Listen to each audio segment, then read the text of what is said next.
بسم اللہ الرحمن الرحیم۔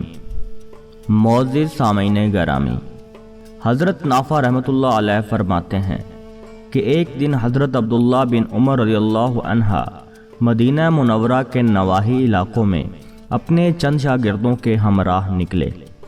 کافی دیر سفر کرنے کے بعد حضرت عبداللہ بن عمر رضی اللہ عنہ اور آپ کے شاگرد کچھ دیر آرام کرنے کی غرض سے ایک مقام پہ ٹھہر گئے۔ اسی دوران کھانے کا وقت بھی ہو چکا تھا، تو کھانا کھانے کے لیے شاگردوں نے حضرت عبداللہ بن عمر سے اجازت طلب کرتے ہوئے دسترخواں بچھایا۔ ابھی سب کھانا شروع کرنے ہی والے تھے کہ ایک چرواہے کا وہاں سے گزر ہوا۔ چرواہا وہاں رکا اور سب کو بڑی عاجزی سے سلام کیا۔ حضرت عبداللہ بن عمر رضی اللہ عنہ اور آپ کے شاگرد چرواہے کی طرف متوجہ ہوئے اور سب نے چرواہے پر سلامتی بھیجی۔ حضرت عبداللہ بن عمر رضی اللہ عنہ نے چرواہے کو اپنے پاس بٹھایا اور مسکراتے ہوئے فرمایا، آؤ تم بھی ہمارے ساتھ کھانے میں شامل ہو جاؤ۔ پیارے دوستو، واقعے کی مکمل تفصیل جاننے سے پہلے آپ سے گزارش ہے کہ اگر آپ اس چینل اچھی باتیں پر نئے ہیں تو اس چینل کو ضرور سبسکرائب کر لیں اور ساتھ موجود بیل آئیکن کو بھی ہلکا سا پش کر دیں تاکہ مستقبل میں آنے والی ہر نئی ویڈیو کا نوٹیفیکیشن آپ کو بروقت ملتا رہے۔ پیارے دوستو، جب چرواہے نے حضرت عبداللہ بن عمر رضی اللہ عنہ سے کھانے میں شامل ہونے کی بات سنی تو چرواہے نے جواب دیا کہ حضور میرا تو روزہ ہے۔ حضرت عبداللہ بن عمر رضی اللہ عنہ نے چرواہے کی طرف دیکھتے ہوئے فرمایا، کیا تم اس قدر شدید ترین گرمی کے دن میں بھی روزہ رکھتے ہو؟ یہاں کس قدر شدید گرم لو چل رہی ہے اور پھر شدید گرمی میں روزے کی حالت میں بکریاں بھی چراتے ہو؟ چرواہے نے آپ کی طرف دیکھتے ہوئے کہا کہ میں ان ایام خالیہ سے اپنا حصہ وصول کر رہا ہوں۔ حضرت عبداللہ بن عمر رضی اللہ عنہ نے اس چرواہے کے تقوی اور پرہیزگاری کا امتحان لینے کے لیے فرمایا، تم ایسا کرو کہ اپنی بکریوں میں سے ایک بکری ہمیں فروخت کر دو، ہم تمہیں اس بکری کی اچھی قیمت بھی دیں گے اور اس بکری کا گوشت بھی تمہیں دیں گے تاکہ تم اپنے گھر جا کر اس سے اپنا روزہ افطار کر سکو۔ اس سے تمہارا فائدہ بھی ہو جائے گا اور تمہارے ساتھ ہمارا بھی فائدہ ہوگا۔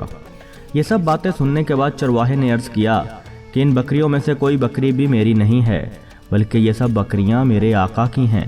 حضرت عبداللہ بن عمر رضی اللہ عنہ نے اس سے فرمایا کہ تمہارے آقا کو اگر ان میں سے ایک بکری نہ ملی تو کیا فرق پڑے گا، تم اپنے آقا سے کہہ دینا کہ بکری بھیڑیا کھا گیا، یہ کہہ دینے سے تمہارا کیا نقصان ہوگا۔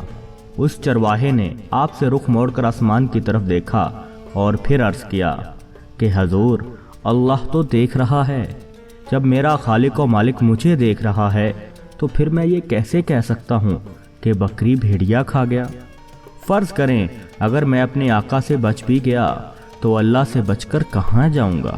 حضرت نافع رحمۃ اللہ علیہ فرماتے ہیں کہ چرواہے کی بات سن کر حضرت عبداللہ بن عمر رضی اللہ عنہ پر ایک عجیب سی کیفیت طاری ہو گئی اور آپ بار بار چرواہے کی بات کرتے رہے کہ دیکھو یہ چرواہا کہہ رہا ہے کہ اللہ مجھے دیکھ رہا ہے اور میں اپنے اللہ سے بچ کر کہاں جاؤں گا۔ حضرت نافع رحمۃ اللہ علیہ فرماتے ہیں کہ جب آپ مدینہ منورہ واپس تشریف لائے تو آپ نے اس چرواہے کے آقا سے وہ ساری بکریاں اور 7 چرواہے کو بھی خرید لیا۔ اس کے بعد آپ نے اس چرواہے کو آزاد کر دیا اور ساتھ ہی اس کو ساری بکریاں بخش دیں۔ معزز سامعین گرامی، اس وقت کے چرواہوں کے ایمان اور پرہیزگاری کا یہ حال تھا کہ وہ جنگل میں بھی اپنے دنیاوی سرداروں سے زیادہ اپنے حقیقی خالق و مالک سے ڈرتے تھے کہ اگر ہم نے کوئی خیانت کی یا جھوٹ بولا تو روز قیامت ہم اپنے مالک کو کیا جواب دیں گے۔ ناظرین گرامی، اس ایمان افروز واقعے سے ہمیں یہ سبق ملتا ہے کہ کبھی بھی دنیا کے لالچ میں آ کر انسان کو اپنے ایمان کا سودا نہیں کرنا چاہیے۔ جھوٹ بول کر یا مال میں خیانت کر کے شاید ہی دنیا میں کچھ وقتی فائدہ مل جائے، مگر ایسا کرنے سے آپ کی آخرت کی زندگی تباہ ہو جائے گی۔